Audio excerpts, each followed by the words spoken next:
Maintenant que vous avez réfléchi aux différents mouvements du texte, nous nous retrouvons pour une lecture linéaire, un peu rapide, qui simplement reprendra les détails les plus importants. À l'issue de celle-ci, vous trouverez évidemment dans l'article la lecture linéaire détaillée comme vous en avez l'habitude. Je reviens sur les mouvements. Donc voici ce que je vous propose, ce n'est qu'une proposition. J'ai identifié 3 mouvements. Le premier, qui correspond à la première phrase, c'est la présentation du contexte.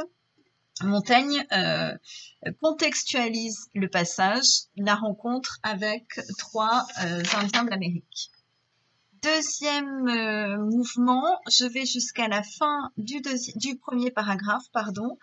Il s'agit de la transcription de la conversation qu'il a avec un de ces hommes. Et enfin, évidemment, le dernier paragraphe, le dernier mouvement, pardon, qui correspond au deuxième paragraphe, c'est une pointe finale par laquelle Montaigne se moque de l'opinion commune des Européens concernant les Amérindiens.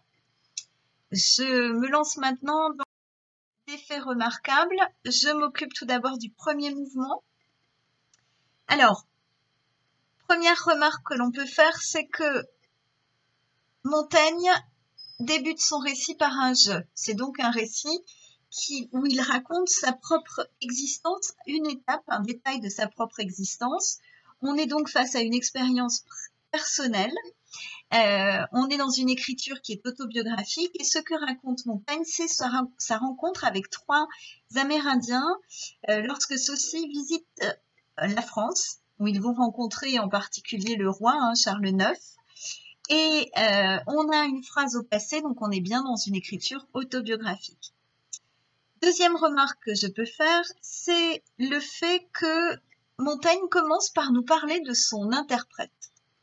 Et cet interprète le suit si mal et est si embarrassé à comprendre ses idées du fait de sa bêtise. Donc on a un interprète qui est bête. Alors on peut s'étonner un petit peu de cette mention de l'interprète et de sa bêtise, c'est pas le sujet de Montaigne, mais vous avez compris que Montaigne fonctionne toujours par circonvolution, par digression. Il parle des choses, s'interrompt, reprend, et il n'y a jamais de mot vain chez Montaigne. Il faut toujours se demander si ça n'a pas de rapport, alors quel est l'intérêt pour Montaigne? Alors ce que je vous propose, c'est d'identifier différents intérêts. D'abord, c'est évidemment une pointe comique. C'est une façon de faire rire ou sourire le lecteur. Il l'amuse, il crée un lien avec lui, ça garantit une espèce de connivence entre l'auteur et le lecteur. La deuxième raison que l'on pourrait voir, c'est que en expliquant que l'interprète est idiot ou bête, Montaigne, finalement, nous donne le sentiment que ce qu'il raconte est vrai. Ça fonctionne donc comme un effet de réel et cela souligne la volonté de faire vrai de Montaigne. Troisième hypothèse, l'interprète est bête parce que, nous dit Montaigne, il n'arrive pas à suivre sa pensée. Or, on s'est fait la remarque plus haut, la pensée de Montaigne, elle est toujours elle s'égare, puis elle revient, puis elle repart, elle revient. Et quand nous lisons Montaigne, nous avons beaucoup de mal à le suivre. C'est donc presque un clin d'œil, une moquerie que nous adresse Montaigne, qu'il adresse à son lecteur. Il l'enjoint à être attentif. Attention, lecteur, si tu me suis mal, si tu es embarrassé à comprendre mes idées, alors ce sera du fait de ta bêtise. Donc évidemment, c'est un clin d'œil que fait l'auteur à son lecteur.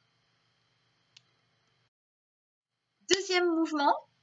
Le deuxième mouvement retrace ici, de façon assez rapide d'ailleurs, la conversation que le philosophe écrivain a eue avec l'un des barbares.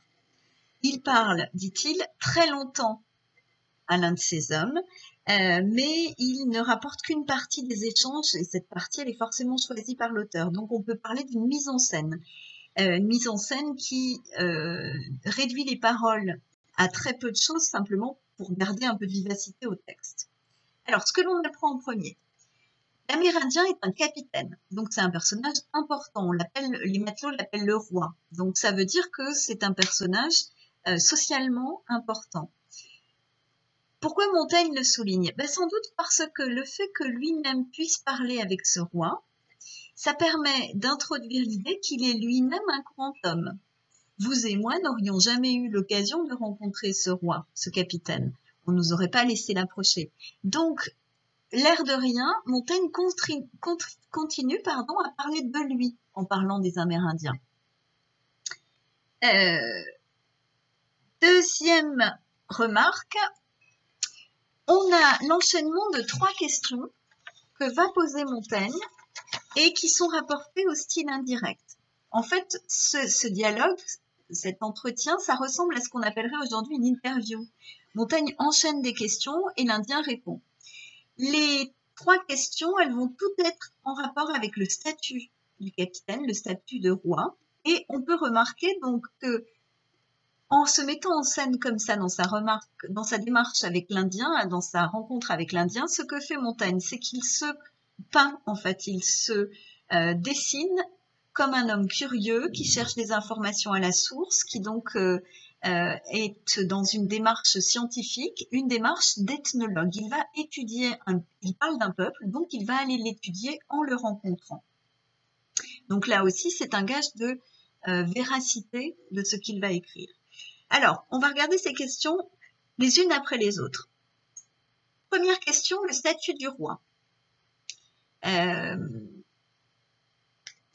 lui demandais quels fruits il recueillait de la prééminence qu'il avait parmi les siens. Que gagne-t-il à être celui qui dirige, en fait, les hommes? Et ici, l'Indien va répondre, c'est de marcher le premier à la guerre.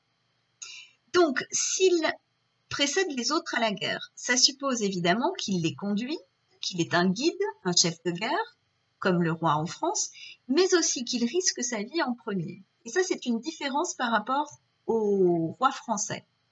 Donc, on rentre ici dans un éloge des Amérindiens. Montaigne ne dit pas du mal, bien au contraire des Amérindiens, il en dit beaucoup de bien ici.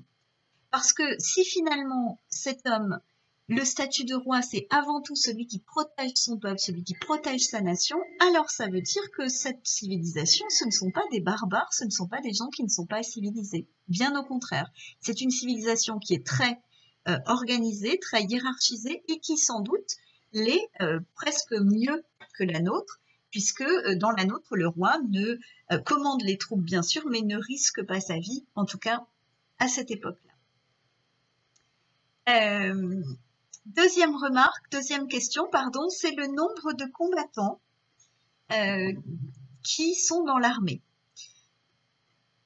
Je lui demandais donc combien d'hommes il était suivi. Il me délimita un espace pour signifier que c'était autant qu'il pourrait y en avoir dans un tel espace. Ce pouvait être 4 ou 5 000 hommes. Là, on peut quand même se poser la question de l'intérêt de cette question et surtout de l'intérêt de l'avoir fait figurer dans les essais. Parce que finalement, cette question et puis sa réponse n'apportent pas vraiment d'informations sur le peuple. Donc, il faut peut-être chercher ailleurs l'intérêt de cette question.